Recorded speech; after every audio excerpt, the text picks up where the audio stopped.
खुलुमबाय स्टुडियोआव उदांस्रि मुसाहारि 12 नं सालाखाथि बियाबाव बीटीसी सरकारनि मोनबा गेरेन्टिनि गासै सा 2382 सुबुंफोरनो चेक रानदों।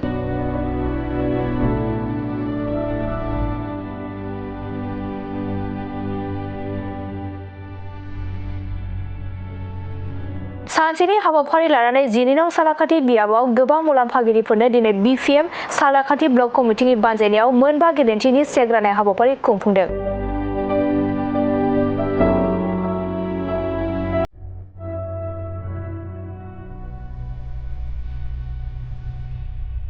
नंगौ कक्राझार जिल्लानि 12 नं सालाखाथि बियाबनि सिङाव थानाय सालाखाथि एमइ फरायसालिनि गेलेग्रा फोथाराव सानसेनि हाबाफारि लानानै 12 नं सालाखाथि बियाबनि गोबां मुलाम्फागिरिफोरनो थांनाय बीटीसी बिसायख'थिनि सिगां रायजो राजाफोरनो खोथा होनाय बायदियै दिनै बीपीएफ सालाखाथि ब्लक कमिटिनि बानजायनायाव मोनबा गेरेन्टिनि चेक राननाय हाबाफारि खुंफुंदों। बे हाबाफारियाव गाहाय आलासि महरै बाहागो लाफैयो बीटीसीनि मावफुं सोद्रोमा देरहासार बसुमतारी, आसामनि बारग' मन्थ्रि प्रमिला रानी ब्रह्म, एसटी बर्डनि मासिगिरि उमा रानी ब्रह्म, मालती रानी नार्जारी, कक्राझार जिल्ला बीपीएफ कमिटिनि आफादगिरि दृप्ति प्रसाद ब्रह्म आरो मिरु लाइमोन गांखंनि लेङाइ आफादगिरि प्रहलाद ब्रह्म आरो गुबुन गुबुन बिबानाव थानाय बीपीएफनि सोद्रोमाफोरा बाहागो लादों। सालाखाथि समष्टि हिसाबै নিৰ্বাচনৰ পূৰ্বে দিয়া প্ৰতিশ্ৰুতি যিটো ফাৰ্ষ্ট গ্যাৰেণ্টি স্কিম এই স্কিমখন আমি ৰূপায়ণ কৰিবলৈ ইয়াত আহিছোঁ। তো ইতিমধ্যে আমি 100 জন যুৱক যুৱতীসকলক বেপাৰ বাণিজ্য কৰাৰ বাবে 2 লাখ আৰ্থিক অনুদান দিয়া হ'ল আৰু আমি 9টা সেলফ হেল্প গ্ৰুপক কেপিটেল এসেট বৰাবৰ কাৰণে আমি 15,000 আমি আৰ্থিক অনুদান আজি আমি প্ৰভাইড কৰিলোঁ। ইয়াৰ পিছত আমাৰ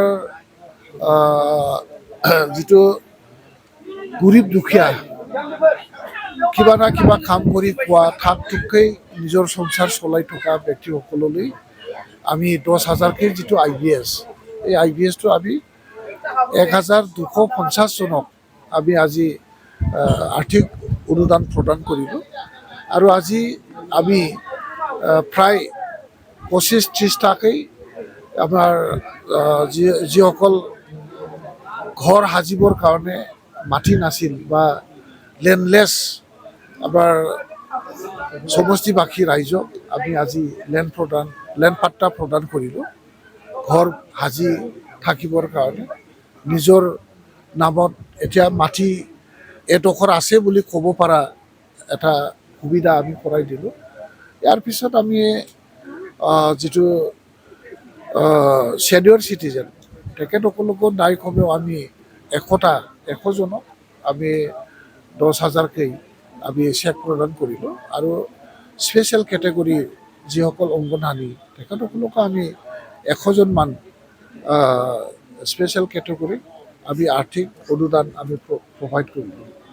ইয়াৰ জৰিয়তে আমাৰ অৰ্থনৈতিকভাৱে যিটো স্বাৱলম্বী হোৱাৰ যি এটা প্ৰচেষ্টা নিশ্চয় স্বাৱলম্বী হ'ব।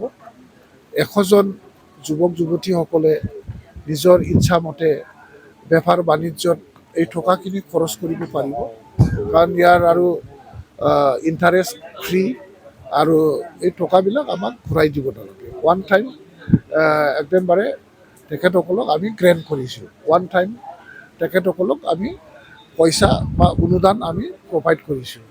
সেল্ফ হেল্প গ্ৰুপবিলাকেও নিশ্চয় কেপিটেল বঢ়াই ল'ব পাৰিব। ৱাৰ্কিং কেপিটেল হিচাপে তেখেতসকলৰো নিশ্চয় 15,000 এতিয়া চবৰে ৱাৰ্কিং কেপিটেল বাঢ়িব আৰু তেখেতসকলে স্বাৱলম্বী আছে, স্বাৱলম্বী বা বেপাৰ বাণিজ্য কৰি আছে। তেওঁলোকে নিজৰ যিটো সেল্ফ হেল্প গ্ৰুপ এই সেল্ফ হেল্প গ্ৰুপৰ জৰিয়তে নিশ্চয় কিবা না কিবা কাম কৰি আছে। ইয়াত আকৌ 15,000 কেপিটেল বঢ়োৱা মানে বহুত আৰ্থিকভাৱে সহায় বুলি মই ভাবোঁ। এইখিনি আজিৰ যিটো প্ৰগ্ৰাম এই প্ৰগ্ৰামটো খুব ভাল হ'ল আৰু আমি BTC গভৰ্ণমেণ্ট হিচাপে যাতে আমাৰ বেনিফিচিয়াৰীসকলে যাতে অফিচে ঘূৰিব নালাগে ইয়াৰ কাৰণে আমি চৰকাৰখনকেই সমষ্টি ৱাইজত মানে ৰাইজৰ পদূলিত আমাৰ BTC প্ৰশাসনৰ বা BTC গভৰ্ণমেণ্টৰ যিটো আঁচনি এই আঁচনি ক'লে আঁচনিখনতেই আমি ৰাইজৰ পদূলিত লৈ অহাৰ প্ৰচেষ্টা আমি প্ৰত্যেকটা সমষ্টিত আমি তেনেকুৱা ডেইলি চলি আছে। যিটো নিৰ্বাচনৰ পূৰ্বে প্ৰতিশ্ৰুতি একদম ছাকচেছ। তো ৰাইজে এতিয়া ক'বলৈ ধৰিছে যেনে কথা তেনে কাম, ৰাইজক যেনেকৈ কথা দিছিল এই চৰকাৰখনে তেনেকুৱা কাম কৰিছে, খুব ভাল বুলি প্ৰশংসা আৰম্ভ হৈছে। আৰু কাৰণ যিমানখিনি গেৰেণ্টি দিয়া হৈছে এই গেৰেণ্টিবিলাক মানে খুব কম সময়ৰ ভিতৰতে পূৰণ কৰাটো অসম্ভৱ আছিল যদিও BTC চৰকাৰে বা হাগ্ৰামা মহিলা ৰিলিফে কেনেকৈ এনেকুৱা আৰ্থিক যোগাৰ কৰি ৰাইজক সহায় কৰিলে, তো ৰাইজে খুব মানে আশ্বস্ত হৈছে, ৰাইজে খুব প্ৰশংসা কৰিছে। আৰু BTC গভৰ্ণমেণ্টে যিটো গেৰেণ্টি ৰক্ষা কৰিব পাৰিলে তাৰ কাৰণে প্ৰশংসাৰ যোগ্যও হয়। আৰু ময়ো এজন EM হিচাপে এই চৰকাৰত থাকি কাম কৰি খুব মানে উৎসাহিত হৈছোঁ, ৰাইজেও খুব উৎসাহিত হৈছে। ৰাইজে সদায় আমাক কৈছে যে আপোনালোকে আগবাঢ়ি থাকক, আমিও আপোনালোকৰ লগত আছোঁ, আপোনালোকৰ পিছে পিছে ৰাইজ আছে, আপোনালোকে আৰু মানে চিন্তা কৰিব নালাগে, ৰাইজে আপোনালোকৰ সদায় থাকিব, তেনেকুৱা আমাক প্ৰতিশ্ৰুতি দিছে।